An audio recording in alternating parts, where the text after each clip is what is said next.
Bu yaxınlardakı videomda pencəyin ön düyməsinin bağlanması haqqında deyəndə bəziləri deyir ki, qarın var, bilmirəm, onu bağlamaq rahat deyil. Onu demək istəyirəm ki, qarını gizlətmək ən yaxşı yolu pencəkdir. Pencəyə məhz düzgün tikilsə, yəni ki, o qarını gizlədəcəkdir və düyməni də bağlamaq olacaqdır. Amma o sizə narahatçılıq yaradırsa, ondan qurtulmaq lazımdır. Bunun üçün nə etmək lazımdır? Əlbəttə ki, diyeta, idmanla və qarşına bir məqsəd qoymaq lazımdır.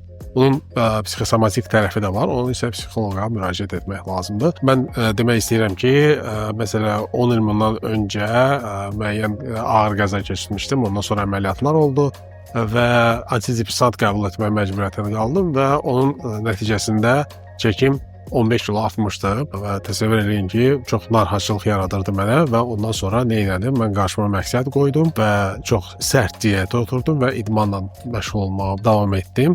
Daha çox kardio hərəkətlər edirdim və demək olar ki, ay yarım ərzində 15 kilo həmin çəki azaldı. Bu gün də mən həftədə 3 dəfə məsələ üzməyə gedirəm və hər gedəndə də səhər tezdən gedirəm, saat 7-də. Bəzən deyirlər ki, vaxtım yoxdur idmana getməyə. Səhər tezdən məsələn saat 5-də oyanıram.